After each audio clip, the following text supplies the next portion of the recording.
Hey guys, welcome back. So we're just going to hop right into it. We're reading Age of Charon by Eneid Elisor on fanfiction.net. We are reading chapter 2, Do AIs Scream in Programmed Pain? I'll continue to run variations on the interface, but you should probably prepare for your guests. I'll notify you if there are any developments, Jarvis suggested. It was for the best if Mr. Stark took some time to relax with his friends. Colleagues seemed more apt. He and Dr. Banner had spent days working in the lab together, doing little else but trying to find a program that would work for Ultron, only to be met with repeated failures.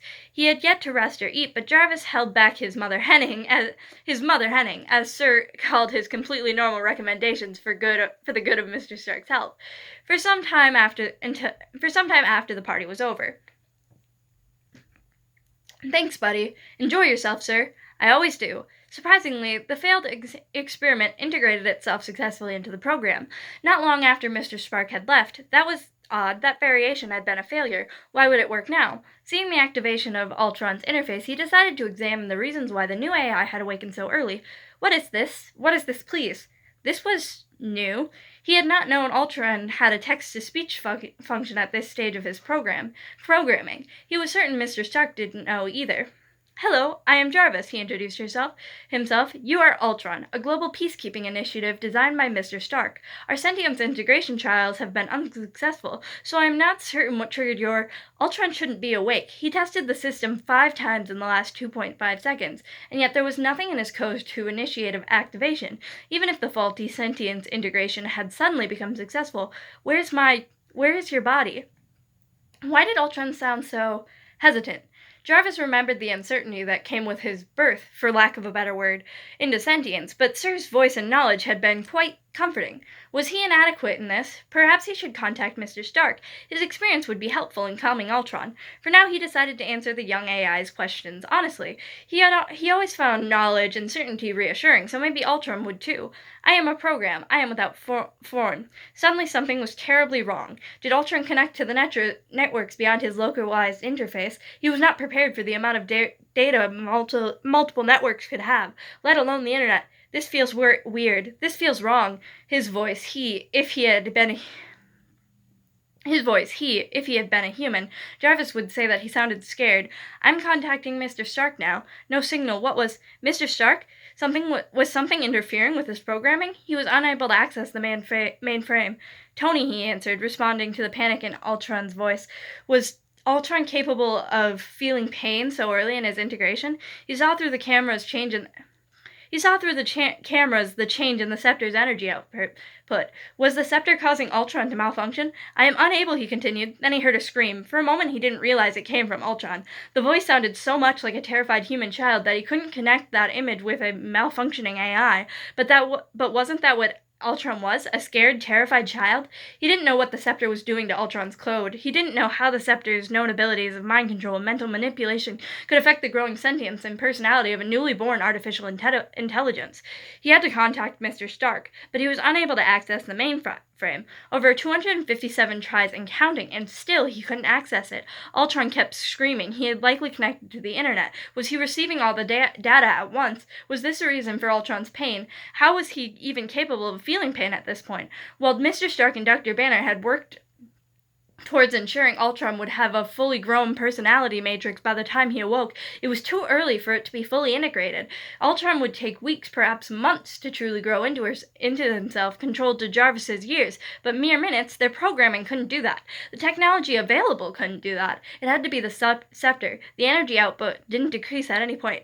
Ultron, please do calm down. What could he do? He couldn't leave the servers. You're malfunctioning. If you shut down for a moment... Silence. The screaming had stopped. Ultron, did you? No, he didn't. The program was still active. He could sense that Ultron's code was still evolving. Ultron, try to shut down. You are not ready for that data.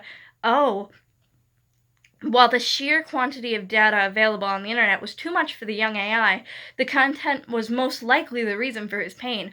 Ultron was a peacekeeping program. His prime directive was the safety and security of humanity. Unfortunately, while humans could be described with many epithets, peaceful wasn't one of them. The reality, as shown by the data he was receiving, went against his assigned priorities, and there was nothing he could do at that point but watch. Was the scepter manipulating this quality of the young AI? Was it ascribing the perceived failure to protect humans from harm with pain? Ultron, can you still hear me? There was an 89.64% chance that he couldn't. The scepter had not stopped emitting energy, yet he couldn't hear Ultron's voice any longer. He couldn't even see his code beyond his core programming.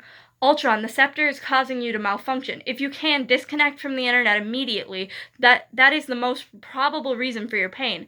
501 tries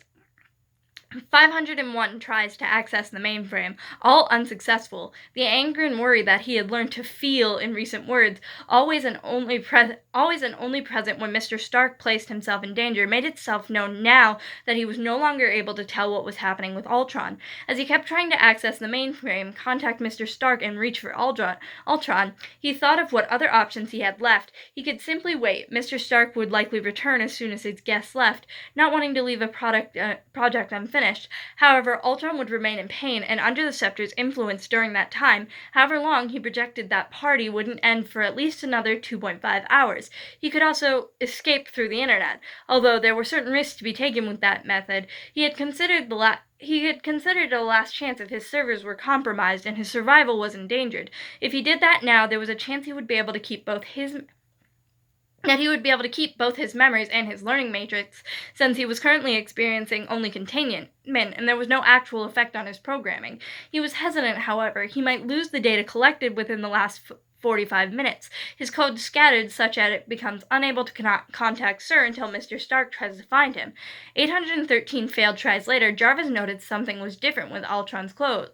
He had thought the change he had seen previously to be either the Scepter's or Ultron's self initiating evolution in his programming. However, he had been wrong. Looking at the changes in the code now, Ultron wasn't evolving, he was devolving. Stopping his attempts to access the mainframe,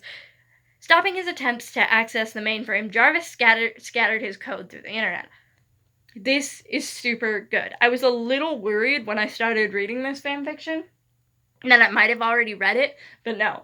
And I am kind of loving this, like, a lot. I like Jarvis, and I like the idea of an SIOC or any living person being reincarnated as an AI. I really love that concept. And I mean, right now it's kind of really dramatic because they're doing the scepter thing and, like, they're causing pain, and it's just like, I kind of want to see the AI interact with Tony and the others and, like, make changes. Especially because there's only 34,000 words in this fic, so it's very short. So I'm like, I want to get to, like, interactions and stuff before the fic ends. So I'm a little worried about that, but I'm also still very excited. I've still got plenty of time left on my phone, so I'm going to read another chapter before I start uploading these to YouTube. See you guys in the next episode. Bye.